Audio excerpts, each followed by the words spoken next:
I'm getting pretty bored of this CRT now. I mean, there's only one input, there's no headphone jack, the menu is bare bones, and worst of all, the degas sound is too quiet. Maybe I should get another CRT. But what's one that everyone seems to be getting nowadays? Trinitron.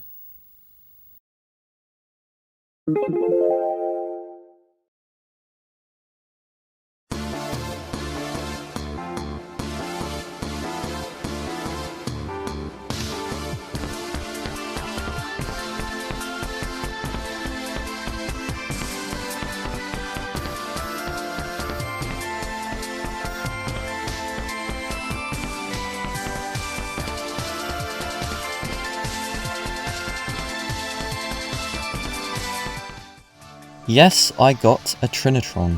To be honest, I didn't think I was going to require a second CRT after only owning my old one for less than a year, and today I thought I'd go into more detail about this nice fat box.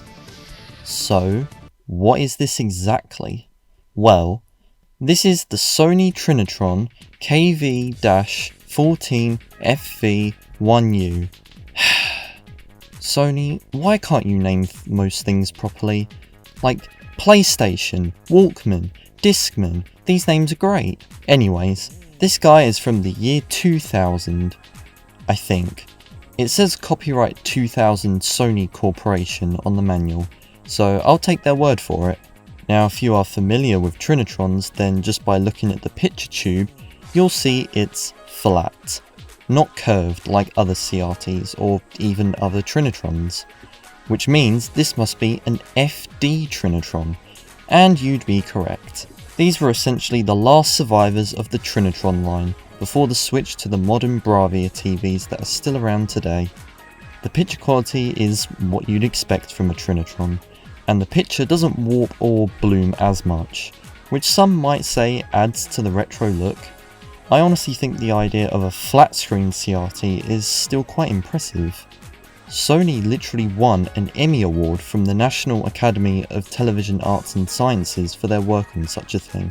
Not bad. But quick trivia over. Now right off the bat, this has a few additions over my old CRT, the Alba CTV3407, which I used to edit a video on, as we all do. This guy has AV inputs as well as SCART. This is cool, as I always had to pull the Alba out whenever I wanted to use a different console, but now the Wii can stay plugged in at all times, which is good because I prefer using it on the Trinitron anyways. Yes, it's only got one input for audio, so mono and no stereo, but it still sounds good. The thing also includes a VHS player, but I don't currently have any VHS tapes, so I can't really say anything about it right now. It has a lot more options to play around with, which is also good, because when I got it, the picture was too sharp for my liking, so I had to tweak it a fair bit. My Alba didn't even have many options to play with, like here you go, that's really all you got. As I mentioned before, the tube is flat, which means the viewing angle is way better. Watching stuff on the Alba at an angle made me feel like I had metamorphosia. But my favourite thing by far is the degas sound. Check this out.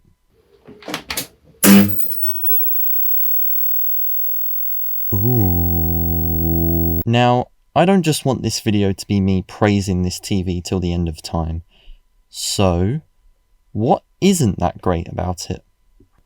First off, the picture appears to be slightly off-center when it's been switched off for a long time. Check out this time-lapse. You can see how the bright line on the far left side slowly moves off-screen until the whole image is where it should be. It's not the worst issue ever, but if I want to tweak the image, then I have to leave it on for at least 30 minutes, otherwise it may look even worse afterwards. However, I'm not sure if this is due to an aging component. If there are any people who are more knowledgeable on CRTs compared to myself, then let me know in the comments. Second of all, it's a bit annoying how thick it is. Now I know all CRTs are chunky beasts, just look at my iMac. but the Trinitron is by far the thickest one I own. However, there is a good reason for it.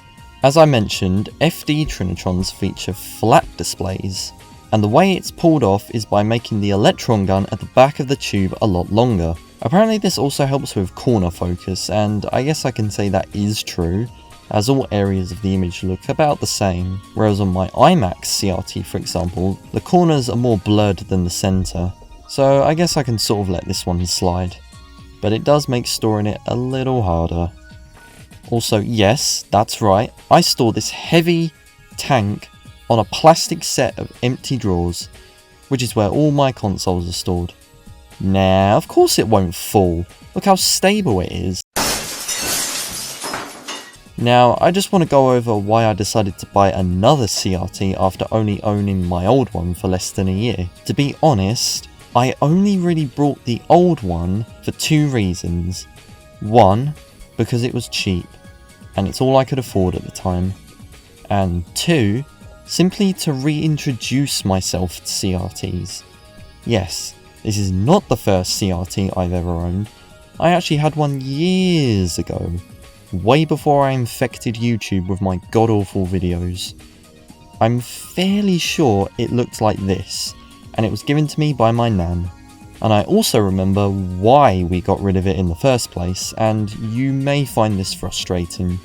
So, I only ever used this TV for watching DVD movies, and being a not so bright 9-year-old meant I didn't even know how to plug in a game console into the TV, despite the fact that AV ports were on the front, completely exposed. And one day I decided to pull the disc tray in and out manually, because I thought that would be a great idea, and in doing that it eventually got completely jammed. It never moved again. So my dumb baby brain back then thought, yeah, it's done. Looking back, I basically just got rid of a perfectly fine CRT, minus the DVD playback. Anyways, what was this video meant to be on? Oh yeah, this Trinitron. Yeah, I kinda just started rambling, as I'm known to do. Overall, this bad boy was definitely worth the purchase. At £270, maybe I should give the Alba another chance.